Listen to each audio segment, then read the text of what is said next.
as we all have lived too many years in a culture broken by brutally powerful men. For too long, women have not been heard or believed if they dared to speak their truth to the power of those men. But their time is up.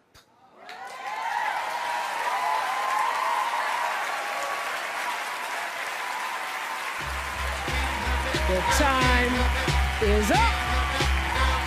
If she walks by, the men folk getting grown. If she winks an eye, red lights turn to toe. If she got a lot of what they call the mo, the girl can't help it. She was born to please. And if she's got figure made to squeeze, won't you kindly be aware the girl can't help it. It mesmerizes every mother's son. If she smiles, these things become well done.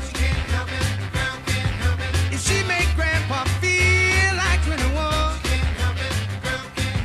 the girl can't help it. She was Like, little mama, what's your name? Come here. Can I talk to you? Pocahontas, bitch. I'm sure I've heard others. Those are the first two that top of my mind, my memory. Made me wonder, who do they think they are to make such a derogatory comment towards me just because I'm Native or because I'm a female? You got a man. Can I get your number? You're hot. How old are you?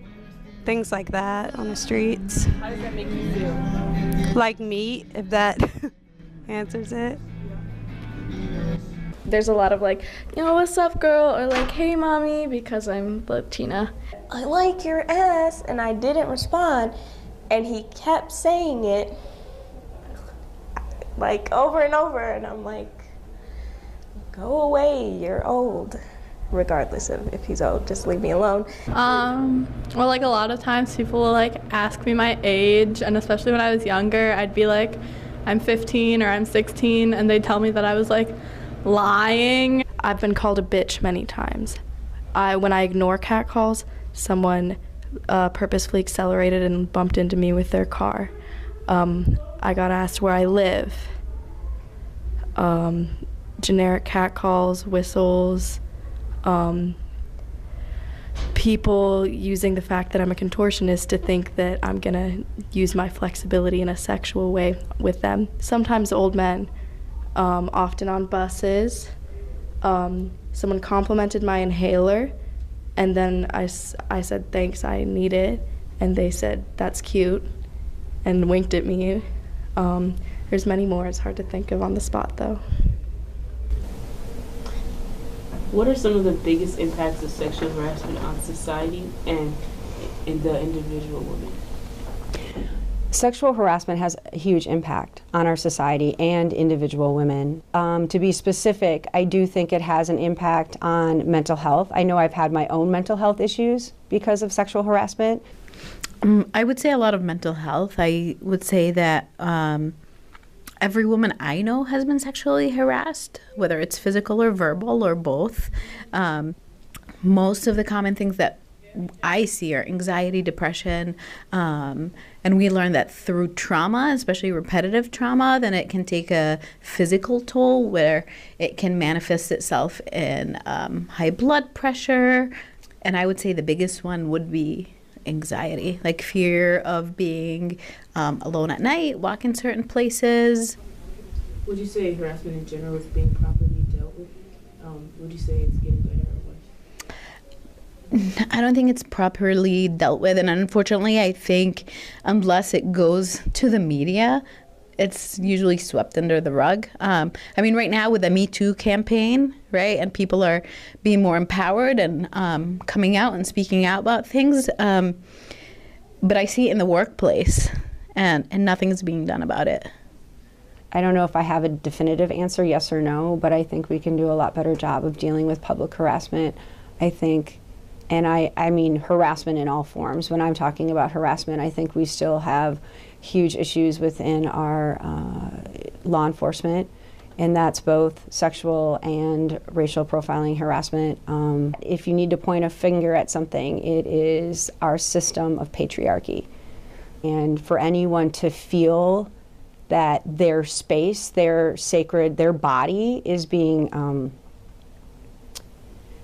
degraded is incorrigible, and somewhat, I mean, the definition of oppression and inequality.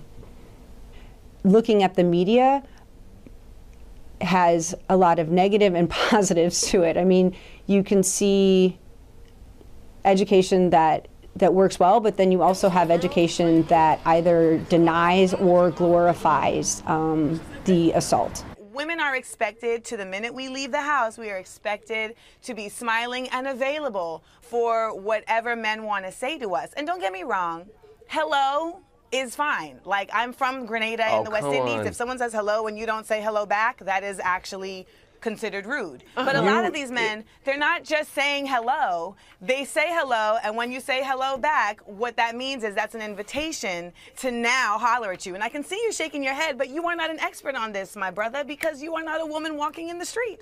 So you did. No, but I am more of an expert. I'm more of an expert than you, and I'll tell you why, because I'm a guy, and I know Absolutely how we not. think.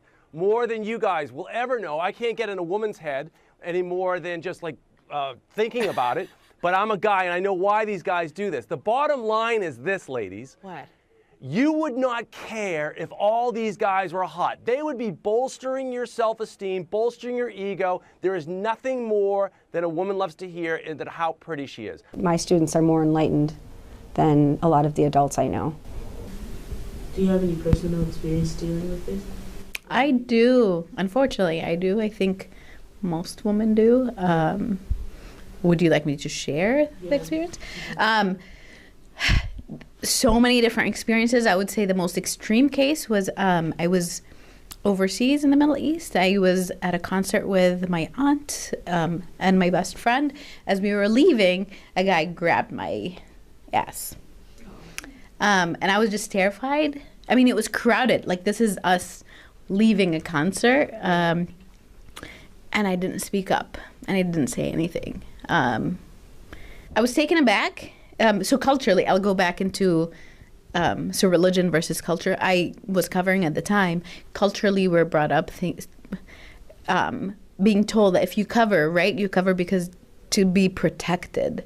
There is this misconception that if you wear a scarf, it's supposed to protect you, where religiously that's not why women cover. I mean, and then I went into psychology and went into counseling, and then I realized that most predators, most rapists are actually friends or family members.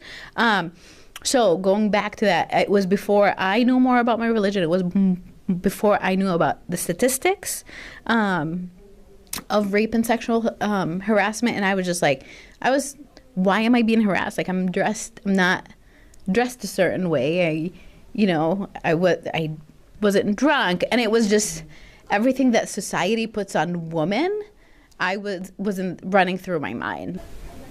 What are some things you want women and men in the streets to know? I should be able to walk down the street and feel safe and be comfortable. Yeah, and I would tell women to just not blame themselves would be the biggest thing. And to go forward and continue speaking up when they can. Yeah. I want people to listen. That's what I want. Sorry, I mean to cry.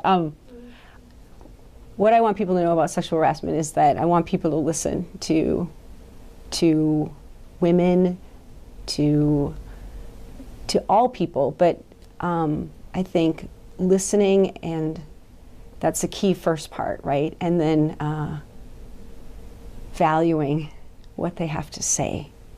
When you have felt violated, to talk about it and then continue to get violated by your friends or people that don't want to believe you or aren't sure, or the media, or even if you're just, that we need to listen and value when people are saying what they're saying. I mean, I think it's so much less that people are making up allegations of sexual harassment, because it takes a lot to talk about it. So we need to listen to people. I guess that would be my biggest point in that. Yeah.